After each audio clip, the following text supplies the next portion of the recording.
네, 안녕하십니까. 이재필입니다. 자, 어제 시장은 뭐 퐁당퐁당, 징검다리 휴일이 끝나고 약간, 피로한 상태에서 출발했는데요. 시장의 움직임이 피로감을 싹 씻어주는 그런 아주 굉장히 좀, 좋은 그런 모습으로 마감이 됐죠. 자, 일단 뭐 구독, 좋아요, 알람 3종 세트 눌러주시고요.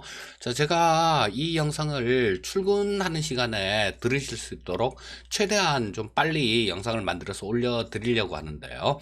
자, 뭐 빨리 만들어서 올려드린다고 하더라도 이 영상이 올라왔는지 올라오지 않았는지 그거를 모르면 나중에 제때 볼 수가 없으시겠죠. 그래서 알람까지 설정을 해 두셔야 제가 영상을 올려드리면 그 알람을 통해서 알 수 있으니까 뭐 알람까지 좀 눌러 주시고요. 자, 일단 뭐 전체적으로 해외 증시 쪽부터 뉴스부터 간략하게 좀 짚어보고 넘어가도록 하겠습니다. 자, 트럼프는 백악관의 코로나19 TF팀을 처음에는 어제는 해체한다 그랬었죠. 해체한다 그랬었는데 갑자기 또 하루 만에 그 무기한 유지할 거다 이렇게 또 얘기를 했어요. 이 트럼프가 지금 굉장히 좀 왔다 갔다 하고 있죠. 원래 좀 왔다 갔다 했지만 자, 그런 걸 겁니다. 이 TF팀이라는 게 그 좀 핵심적인 일들을 수행하는 뭐 그런 것 때문에 만든 좀 특수한 임무를 수행하는 그런 것들을 얘기하는 거죠. 자, 근데 이걸 만약에 해체했다가 미국 쪽에 지금 경제 재개를 한다 그러죠. 자, 그 만약에 좀 많이 코로나 확진자가 좀 늘어나거나 대응이 제대로 안 되거나 그러면 어떻게 되겠습니까? 지금도 자기도 알고 이 지구 반대편에 있는 저도 알고요. 미국 국민들도 다 알 겁니다. 처음에 이 트럼프 행정부가 이 코로나19에 대한 대응을 제대로 못해서 지금 미국이 가장 많은 확진자가 검진이 되고 그런 상황이 됐다라는 거 아마 지들도 알고 다 알 거예요. 자, 그런데 더 힘들어지죠. 더 힘들어지기 때문에 뭐 그런 의미에서 아마 TF팀은 좀 이 무기한으로 유지하겠다라는 그런 얘기를 한 것 같아요. 하지만 여기에 모였던 사람들이 뭐 각자 자기 하던 일로 돌아가라 이렇게 하려고 했었는데 뭐 그걸 안 한 거예요. 그걸 안 한 거지만 일단 역할 축소에 대한 가능성은 존재합니다. 왜냐하면 이거는 저 트럼프는 지금 빨리 경제를 정상화 시켜야 그래야 당선 확률이 높아지죠. 지금 조 바이든이 많이 좀 경합주에서 트럼프보다 우세한 그런 상태가 나오고 있기 때문에 트럼프가 지금 굉장히 좀 괴로울 겁니다. 그리고 어제도 좀 말씀드렸듯이 중국 때리기 이거는 경험적으로 트럼프가 중국을 때렸을 때 그때는 자기 지지율이 올라가더라는 거예요. 자, 그렇기 때문에 이런 것들도 뭐 조금 좀 계속 되지 않을까 싶은 생각이 들고요. 자, 그리고 중국 쪽은 뭐 폼페이오 보고 제정신 아니다, 정신 나갔다, 뭐 이렇게도 얘기를 했는데요. 이 중국도 도저히 인정을 할 수가 없을 거예요. 그리고 WHO에서도 마찬가지로 그걸 조사하기 위해서 중국으로 떠난다 그런 얘기를 했는데 최근 들어서 미국하고 WHO는 별로 사이가 안 좋죠. 자, 중국하고는 굉장히 친한 그런 모습을 보여주고 있는데요. 자, 뭐 이거 해도 글쎄요. 뭐 특별한 결과가 중국에서 그게 발현됐다라는 그런 증거를 잡아낼 수 있을까라는 생각은 듭니다. 하지만 어제도 말씀드렸듯이 이게 중국에서 발현이 됐든 아니든 그건 상관이 없어요. 시진핑이나 트럼프나 이런 것들을 자기 정치적으로 이용을 하려고 하는 거니까 우리는 그런 상황을 보고 주가에 미치는 영향 뭐 이런 것들을 잘 좀 생각을 해서 시장에 대응을 하면 되는 거죠. 자, 우리가 뭐 주식 시장을 놓고 진실 게임을 하는 건 아니니까요. 그리고 또 때로는 이런 것들이 시장에 진실이든 아니든 영향을 줍니다. 그 한 가지 예로만 그 예를 한 가지 들어드리면요. 예전에 저 아들 부시 때 이라크를 때려서 사담 후세인을 추출했잖아요. 추출했는데 이것도 마찬가지였죠. 자, 그 명분은 대량 살상 무기였어요. 그런데 이라크 쳐들어가서 싹 정리하고 나니까 대량 살상 무기가 나왔습니까? 안 나왔어요. 하지만 그 전쟁을 하고 사담 후세인이 축출된 거, 이거는 팩트죠. 그렇기 때문에 뭐 원인이 어떻게 됐건 이런 것들은 중요하지 않아요. 이런 것들은 중요하지 않고, 이런 것들을 이 사람들이 어떻게 이용을 하려고 하느냐, 우리는 그 의도를 좀 보면서 시장에 대응하면 가장 좋겠죠. 자, 그리고 미국 쪽에서는 43개 주가 지금 뭐 이번 주 말부터 좀 부분적이지만 그 경제 활동 정상화를 추진한다라는 뉴스가 있었고요. 자, 클라리다 연준 부의장은 3분기 정도면 경제가 반등을 할 것이다 라는 그런 얘기를 했는데, 뭐 거기에 덧붙여서 추가 부양책이 필요할 수도 있다라는 얘기를 했습니다. 즉, 이 얘기인 즉슨 뭐냐 하면, 주가 빠지고 시장 상황 안 좋아지는 그런 모습이 나오면 연준이 또 배팅하겠다는 얘기죠. 뭐 조금 저속한 얘기로 돈질 하겠다는 얘기입니다. 자, 그래서 요런 부분들 조금 좀 눈에 띄는 뉴스였었고, 자, 각 연은 총재들 같은 경우도 좀 얘기를 좀 했죠. 자, 세인트루이스 연은 총재 같은 경우는 4월달 고용은 최악일 것이다, 뭐 요런 얘기를 했고요. 오늘 아침에 끝난 미국 시장이 장 막판에 이렇게 급락이 나온 이유 중에 하나도 이 민간 고용이 좀 안 좋게 나온 그런 이유도 약간은 있을 겁니다. 물론 그 이유가 전부는 아니고요. 그보다 더 큰 이유는 쉬지 않고 올라왔다라는 거, 그게 가장 큰 이유가 되겠죠. 자, 그런데 요것도 뭐 조금 좀 보탰다, 이렇게 보시면 되겠고요. 자, 리치먼드 연은 총재는 경제 회복이 생각한 것보다 느리게 진행될 것이다 라는 얘기를 하면서 시장에 조금 부담을 주는 그런 모습이었습니다. 자, 그리고 전체적으로 저 미국 시장 쪽 한번 보면서 글로벌 증시 보면서 좀 말씀을 드리도록 하겠습니다. 자, 뭐 저쪽 중국 쪽 중화권 증시들 같은 경우는 괜찮았어요. 자, 중국이 상해가 0.63% 정도 상승, 홍콩이 1.13% 정도 상승 마감했고요. 자, 어제 오후장에 우리나라 시장이 조금 더 상승폭을 확대하는 데 기여한 게 미국 나스닥 선물이었죠. 자, 근데 본장에서는 그 기대에는 조금 못 미치는 그런 모습이 나왔습니다. 다우가 0.9% 정도 하락 마감했고요. S&P 500이 0.7% 정도 하락 마감. 그 다음에 나스닥이 0.51% 정도 상승 마감했고요. 필라델피아 반도체 지수가 1.08% 정도 상승 마감했습니다. 자, 이건 뭘 의미하는 걸까요? 나스닥 쪽만 빨간불을 켰어요. 자, 대형 기술주 쪽으로 좋았다는 얘기죠. 그리고 제가 좀 최근 들어서 저 장중에 좀 저를 볼 수 있는 그런 분들도 계세요. 그분들한테 그런 얘기를 좀 말씀을 많이 드리고 있습니다. 네이버 19만 원 좀 넘어서 그때부터 그런 말씀을 좀 많이 드렸었어요. 네이버가 신고가, 역사적 최고가를 가는데 이 의미를 곰곰하게 좀 생각해 보십사 하는 그런 얘기를 좀 자주 말씀을 드렸거든요. 자, 이거 작은 일 아닙니다, 여러분들. 자, 이거는 그냥 흘려넘기고 그냥 신고가네 좋겠네, 이렇게만 얘기하고 넘어갈 일이 아니에요. 세상이 저런 쪽이 변화시키고 있고 저런 쪽으로 변해 갈 거다라는 걸 의미하는 겁니다. 여러분들 네이버 같은 경우는 지금 굉장히 많이 성장해서 엄청나게 커 있는 그런 기업이죠. 그런데 이 네이버란 기업이 2000년대에도 이렇게 큰 기업이었을까요? 그렇지가 않습니다. 2000년대 초에 보게 되면 시가총액이 약 1500억 정도밖에 안 되는 굉장히 작은 회사였어요. 그런데 지금 뭐 우리나라 지금 시가총액 3위로 뛰어오를 정도로 엄청난 그런 성장을 한 그런 회사죠. 자, 그렇다면 향후에 여러분들은 이게 세상이 변해가는 과정에서 이런 종목들이 나오는 거예요. 이렇게 지금 뭐 네이버를 뭐 안정적인 거 좋아하시는 분들 같은 경우는 네이버나 카카오 뭐 이런 거 매수해서 기다리셔도 좋은 방법이다라고는 생각하지만요. 자, 대다수의 개인 투자자분들이 그렇게 돈이 아주 넉넉한 많은 그런 투자자분들은 아니실 거예요.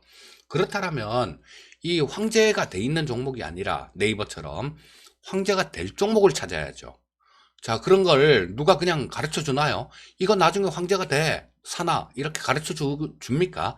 그리고 또, 얘기를 해준다고 하더라도 여러분들 그거 믿습니까? 잘 못 믿어요. 왜냐하면, 정말 깊이 공부를 해보고, 그러면 보여요. 그러면 보이는데, 자, 그냥 사람이 지나는 과정에서 그냥 공짜로 얻은 것들, 뭐 이런 것들은 그렇게 중요하게 생각하지 않는 방향으로 진화를 했습니다. 그래서 한마디로 뭐 이런 것들, 엄청난 것들, 이런 거 줘도 못 먹는다는 얘기가 이런 주식 시장에서도 적용될 수 있을 거예요. 여러분들 이노와이리스 같은 거 9,000원 할 때, 사마콘데스 같은 거 9,000원 할 때, 이럴 때 정말로 거품을 물었고, 또 더존비지온도 마찬가지죠. 그거 2017년도에 거품을 그렇게 물었었는데 그 들으신 분들이 굉장히 많아요. 근데 이게 왜 그냥 공짜로 들은 거기 때문에 또는 내가 깊이 공부를 안 해봤기 때문에 이런 것들을 못 먹는 겁니다. 자, 보세요, 여러분들. 자, 지금 향후에 2, 3년 내에 저런 기업들 뭐 5배, 10배, 20배 이렇게 올라가는 종목들이 분명히 이 4차 산업혁명 섹터에서 터져 나올 겁니다. 그런 거 놓치지 않으시려면요, 공부하셔야죠. 그렇게 하셔야 됩니다. 자, 일단 뭐 미국장 얘기하다가 잠깐 좀 새 나갔는데요. 자, 일단 뭐 나스닥 차트를 보면서 10분봉을 보면서 좀 말씀드리도록 하겠습니다. 자, 조금 시장 움직임 모습은 조금 그렇게 좀 좋은 그런 모습은 아닌 것 같은 생각이 듭니다. 해외장 같은 경우는. 자, 보시면 어제도 장막판에 급락을 하는 모습이었죠. 오늘도 장막판에 급락을 하는 모습이었습니다. 이게 의미하는 바가 아까 말씀드렸던 이 시장이 어느 정도 지금 지수대에는 약간의 어느 정도의 부담감을 느낀다라는 그런 걸로 해석을 할 수 있을 거예요. 자, 그래서 일단 뭐 지금 그런데 또 이렇게 말씀드리면 전에처럼 막 폭락하고 뭐 그렇게 오해하시는 분들도 계세요. 그런 얘기는 아닙니다. 시장이 지금은 조금 부담감을 느끼고 조금 쉬려는 그런 모습이 나오고 있다라는 거, 그 정도로만 해석을 하시면 되겠습니다. 자, 일봉 한번 볼게요. 자, 뭐 나스닥 일본 같은 경우는 괜찮습니다. 지금 제가 이쪽에서 그런 말씀을 좀 드렸었어요.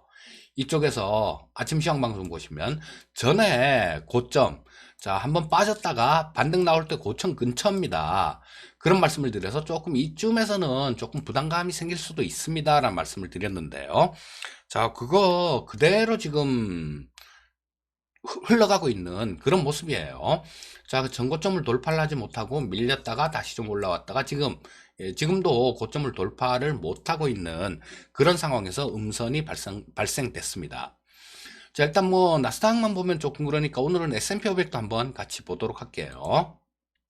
S&P 500 같은 경우는 지금 20선, 60선, 5일선 딱 뭉쳤죠. 주가까지. 자, 뭐 조만간 이런 부분들은 방향을 잡을 가능성, 이럴 가능성도 상당히 좀 높은 그런 모습이다라고 보시면 될 거고요. 자, 거듭 말씀드리지만 좀 이따가 국내 증시 말씀드릴 때 이 미국도 비슷하니까 뭐 같이 좀 말씀을 드리도록 하겠습니다. 자, 그 다음 국내 증시 수급을 조금 짚어보도록 하겠습니다. 자, 뭐 수급 상태는 그냥 저 개인 투자자들 같은 경우는 상당히 월요일 날 1조 7천억을 샀었죠. 어제 같은 경우는 조금 모자라는 그런 모습입니다. 뭐 1억 정도 순 매도했는데요. 그렇게 크게 신경 쓸 바는 아닌 것 같고요.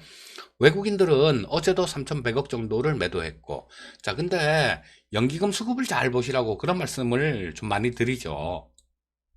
보시면 월요일 같은 경우는 2천억 정도 연기금이 순매도를 하면서 시장이 쭉 밀리는 모습이었습니다.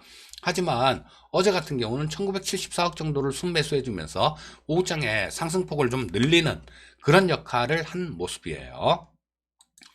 자, 코스닥 시장은 개인이 1200억 정도 매도, 외국인이 773억 매수, 기관이 673억 정도를 순매수했고요. 뭐 특별한 거는 없었다라고 보시면 될 것 같고, 선물 시장도 마찬가지예요. 선물 시장도 외국인들 2600억 정도 매도했고 기관이 1900억 정도 순 매수했는데 뭐 요 정도 수급 갖고 어떤 특별한 의미를 둘 수는 없습니다.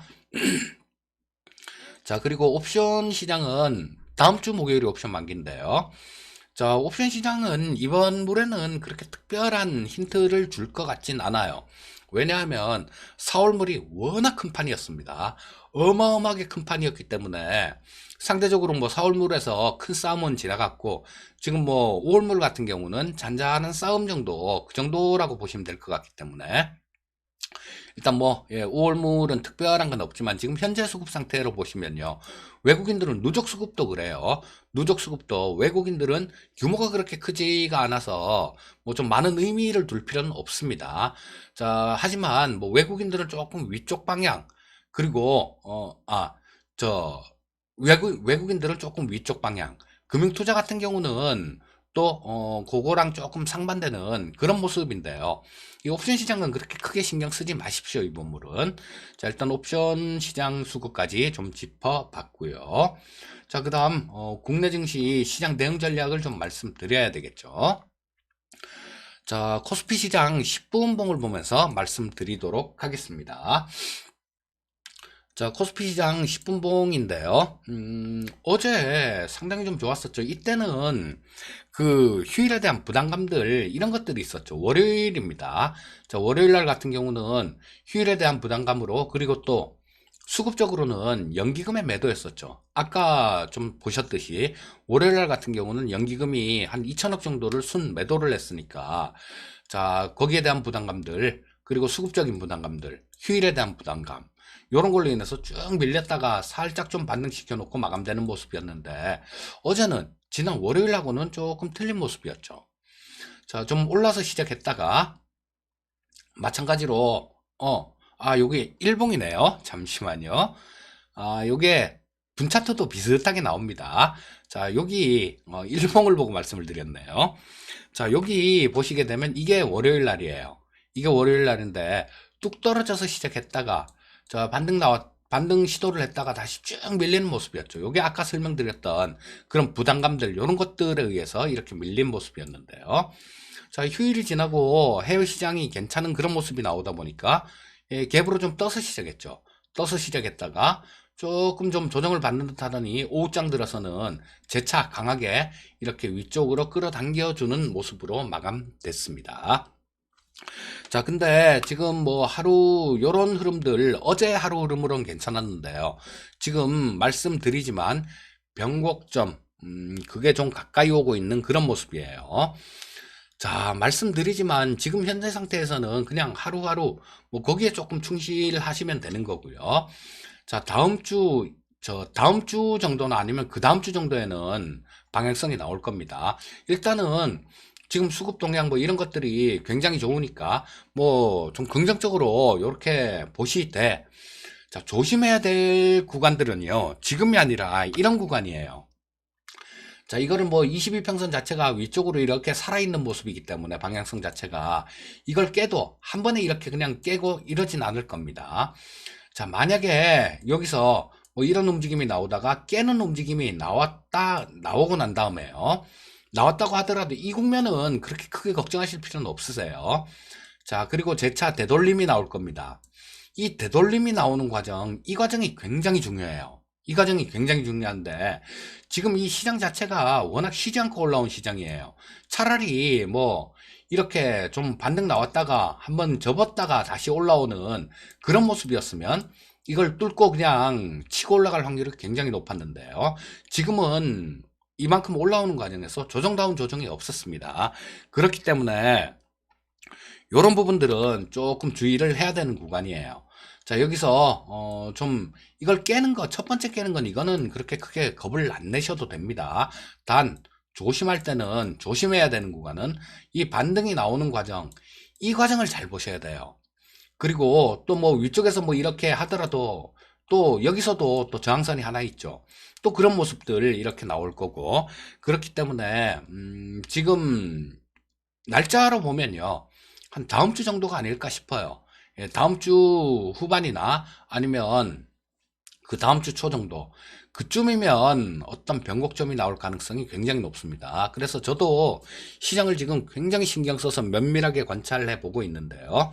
자, 우리 구독자님들께서도 마찬가지로 이 장중에 움직임들, 수급들, 그리고 뭐 해외 증시 선물들 요런 것들 조금 좀 봐가면서 매매를 하시면 될 거고, 그 시장에 대한 판단을 하시면 될 거고요.